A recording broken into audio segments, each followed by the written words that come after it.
start again. So I was saying that I've been trying to naturalize morality, and in order to do that, we have to find alternatives to the transcendental grounding of morality.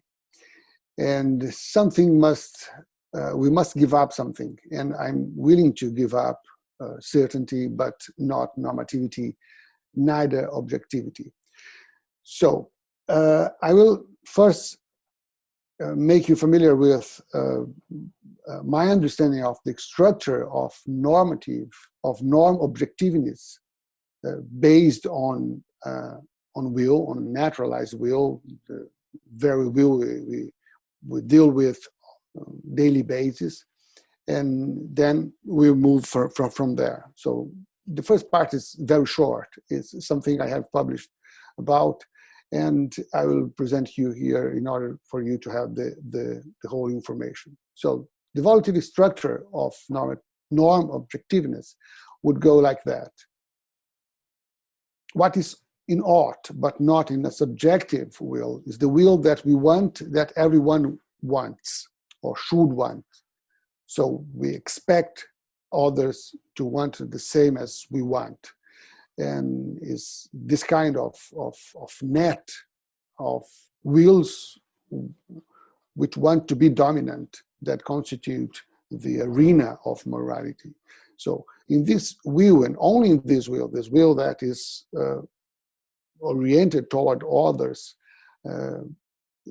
hoping that others want the same as it does, this will has the moral quality we need to move on. So this is what allows us to move from the factic or subjective level, I want something, to the normative level.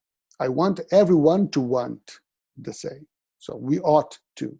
So if I have to translate in naturalized terms, we ought to, I will not translate it into some rational principle, but in terms of this network of will. I want everyone to want the same as I do. A merely factic description of subjective wanting does not include the commitment of moral will with the will of the parties concerned, which is precisely the hallmark of a normative want.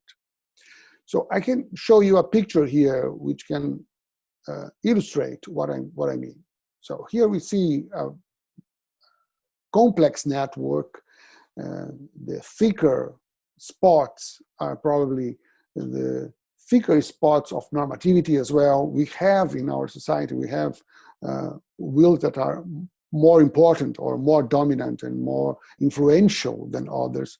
So the picture shows, it can illustrate what I mean by this complex network of will, each one trying to impose, or not all the time, of course, but when the moral theme is concerned, trying to impose their will upon others and vice versa. So this is a nice picture of this network. Okay. But now we have to ask ourselves, normativity might be based on moral will. But the problem now is, what should one morally will? Because, of course, if we rely only on the mere will of people, we will ask, well, any will can do the work of be a morally valid will.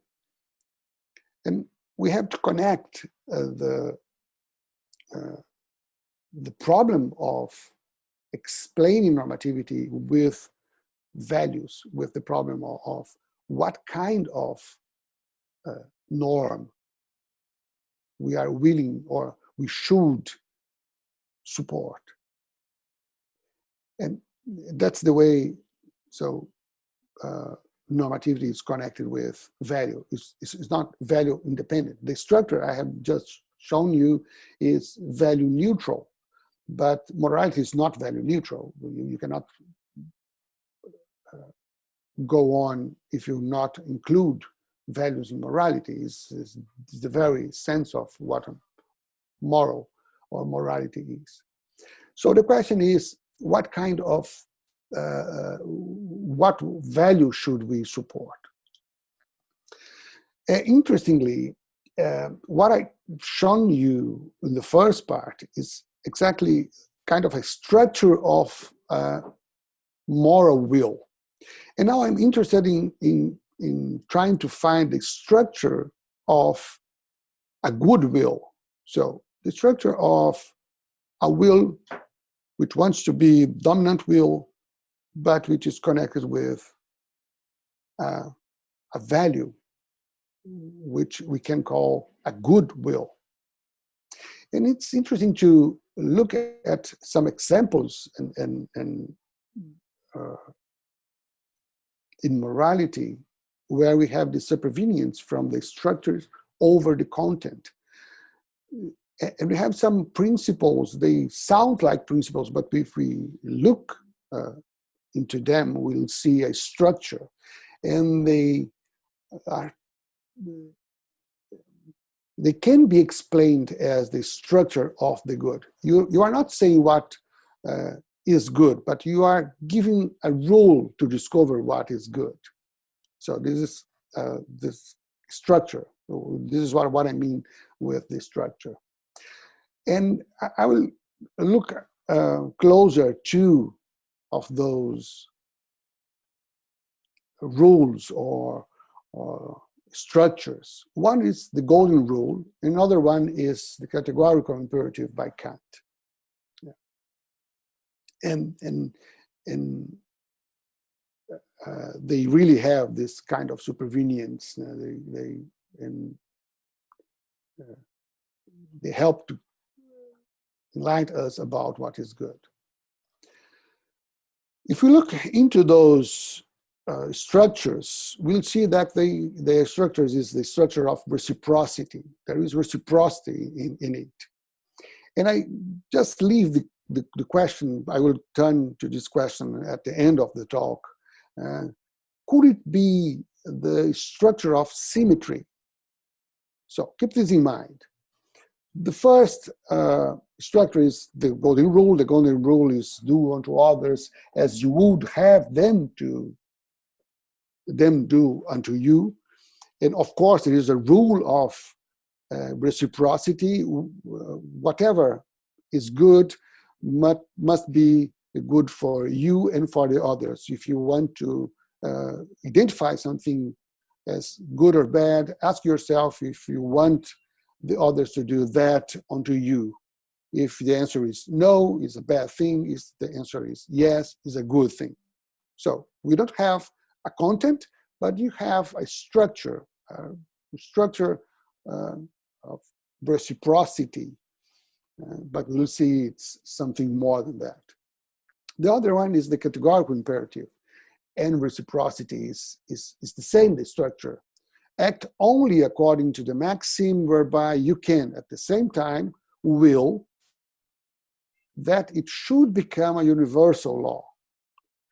So you can interpret the imperative categorical as the law of not contradictory willing, not to will something with this a contradiction. You can say that is in respecting the categorical imperative, you are not committing non-performative contradiction. And it's a way to see that, but also we can also see that as a structure of reciprocity. The only thing that you are not saying,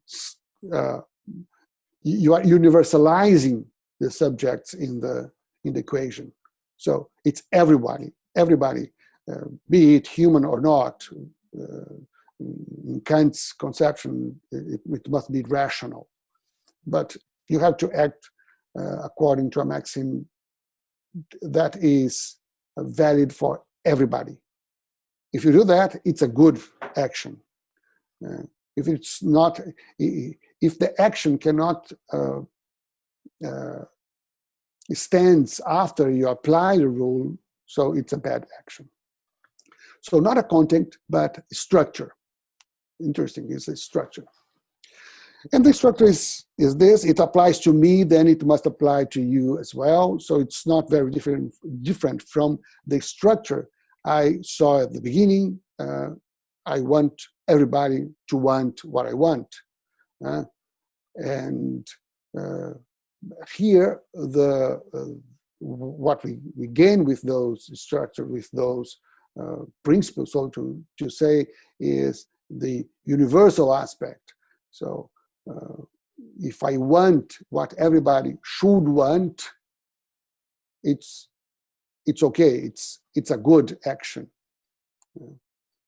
The golden rule is less demanding and is more practical. So it's interesting. It's related with reciprocity in real world. Think of the other. You're next. Okay. Let's move on symmetry. Of course, we cannot describe human nature without describing human values. And values are biased to act. Of course, when we think of good values, we are thinking good bias to act good, to do good things. But if they are so, can we discover a natural, universal bias to action and choices? Again, it's much easier and perhaps elegant to derive from some rational aspect of our human behavior, a law, universal law, but at the end of the day, you'll have to deal with the question of how you can determine your action by means of a pure rational law. So the question of there are practical reason.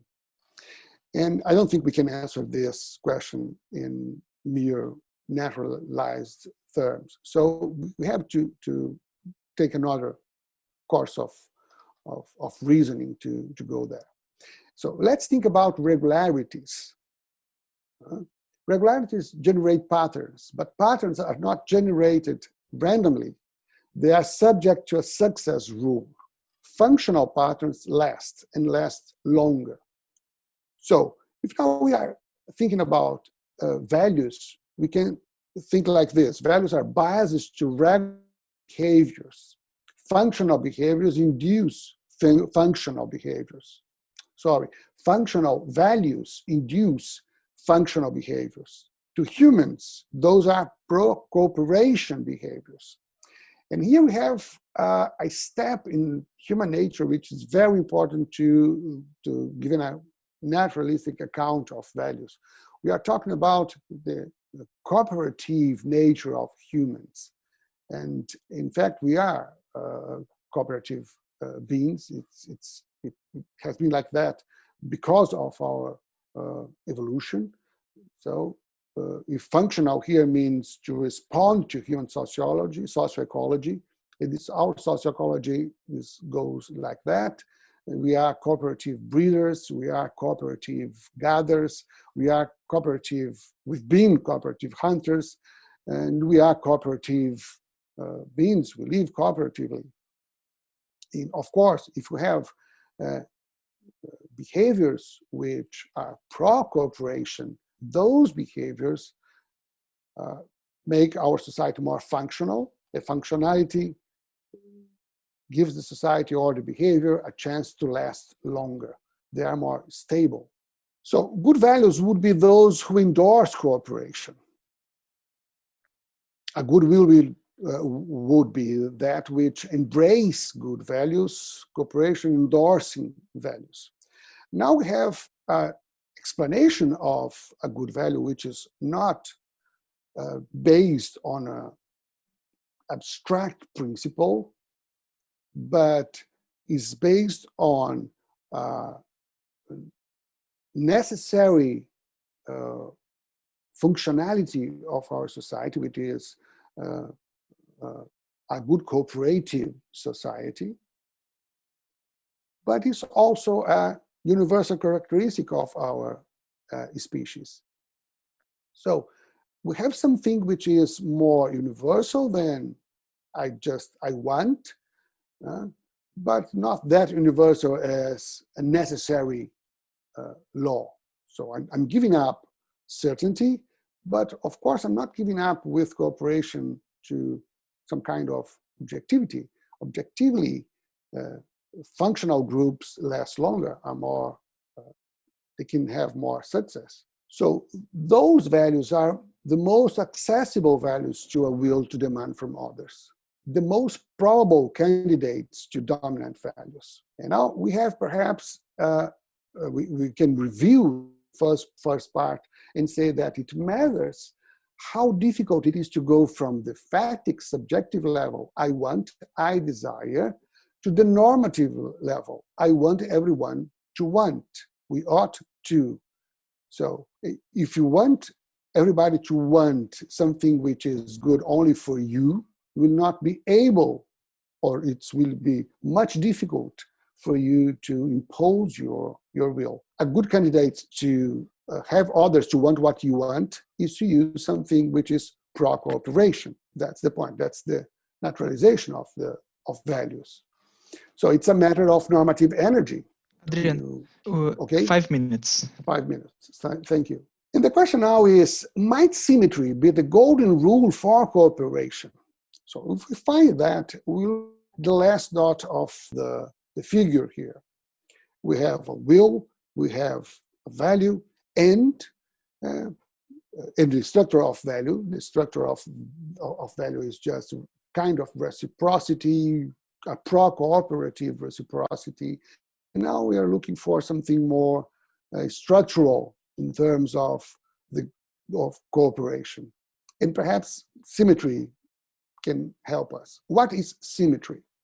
So now I will use, in the rest of the time I have, a mathematical view on symmetry. Symmetry is not a number or a shape, but a special kind of transformation way to move an object. If the object looks the same after being transformed, then the transformation concerned is a symmetry. So a good example of that is bilateral symmetry. If you have a figure, human figure, and you cut it in half and use a mirror to mirror one half, you will have the other half mirrored on the other side, so they will be symmetrical.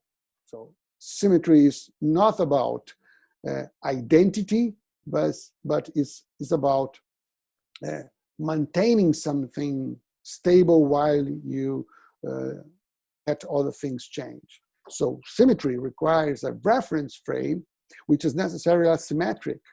The absence of a reference frame implies identity, hence no possibility of change, and hence the inapplicability of the concept of symmetry.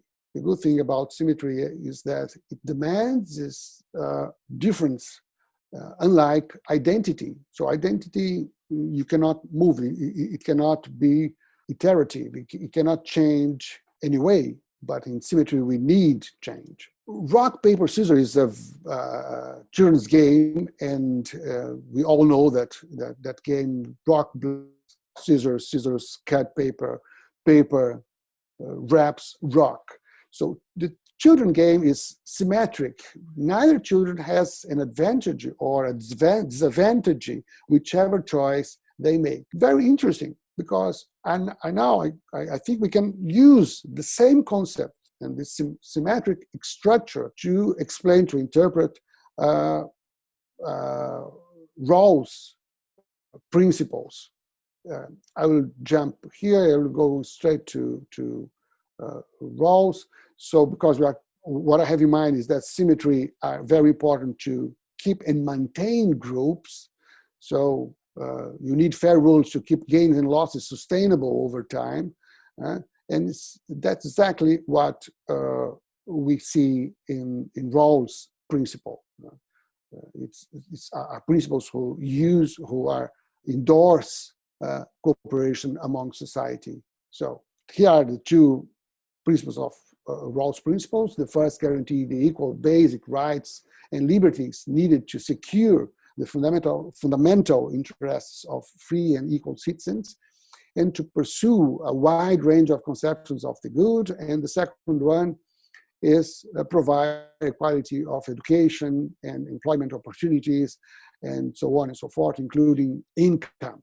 So the rule to keep differences under control, so that do not avoid groups to be sustainable over time. This is exactly the structure we saw in rock, paper, and scissors game. And the structure we are seeing here is the structure of symmetry. So when we're thinking about symmetry, connecting the dots between the beginning and the end of this presentation, we can say that naturally we have a taste for symmetry. And we have a taste for symmetry because symmetry is paramount to maintain groups, and we are social beings, and we are dependent on sociality. And in terms of morality, which is a functional system for any group, we need values which are pro-cooperation, values which runs under the structure of symmetry. And this is exactly what I meant at the beginning with, I want everyone to want. I want everyone to want in a symmetrical way. Well, that's it. It's a lot of stuff for a short, but thank you so much. Thank you, Adriano. We have 10 minutes for questions. I have a question. Thank you, Adriano, for your talk. I think it's more a question of clarification. You said that your goal was to naturalize morality without giving up normativity. And from what I gather, your view is that the normativity of moral values derives from their functional role or their fitness to allow the perpetuation or the stability of our cooperative way of life. And my question is if that captures the normativity that is peculiar to morality in particular. For morality seems to purport to have an authority over everyone, right? Including immoral people who do not care about others or about our cooperative way of life. I'm thinking of free riders here. So if the normativity of morality is derived from this functional role in a cooperative way of life, it seems that it has no normative grasp over these immoral people who don't care about our cooperative way of life. Or that is normativity, it's simply the normativity of a demand we impose on these people, but that we cannot rationally enforce from their evaluative perspective. Do you think that's a problem, or do you accept that as the kind of normativity you can have in a naturalized view of morality? Thank you for your question. Rafael, the problem is at the beginning of your question. You said, rephrasing what I've said, you said moral normativity derived from, and then you said something. Not that way. First of all, I have to describe the way normativity works among humans. So it just works on the basis of our will. So in that picture I've shown, there is a network of wills which are trying to impose their will to each other. So the base of normativity is just that. There is no abstract normativity that we have to justify to others. This is exactly the opposite proposal. This is the rational proposal. So I don't have the problem to justify to people my will. This is not an important problem to this description. But of course, the important question is, well, okay, but anything goes. Any kind of will would work as a moral will. And as I said, I'm willing to give up certainty, which is essential to the justification model, but I'm not willing to give up normativity itself or objectiveness. But now I reduce objectiveness to our human nature. So, of course, anything goes, but if anyone are trying to impose a will which is not reciprocal, which is not, in a sense, symmetric, this person or this group will have a lot of work to impose their will upon others. So they will have less chance to last. It's a matter of success. So that's why I'm saying that functionality plays a role. So to demand people to do something which is functional for them, which is symmetric in the sense that if you want to play a game and I propose you a game, but you will always lose in the game, you are not willing to play with me. So I have to give you a chance to win sometimes, or to have the same chance as I have, in order for you to be willing to play with me. So it's easier for me to impose my will if my will is coherent with our cooperation. So it's another way to explain values. You see, but your question is very interesting, because this is the way, the traditional way of philosophy put under scrutiny the values in morality, and I think it's the wrong way. So I'm trying to see things the other way around. But now I have an answer to the problem of universality, which is not based on rationality. We have time for one more question, I think. If no one is asking, I would like to hear something more about the game and symmetry, because I couldn't really understand in which sense paper, scissors, and the rock would create a real symmetry. In which sense it can create a symmetry, because it's a win game. Who wins? And is a game about winning, a symmetry game. Maybe I understand it, but I think one could ask if it is really creating symmetry. The aim of the symmetric structure is not to create identity or equality. The aim of the symmetric structure is to avoid the difference, to grow uncontrolled.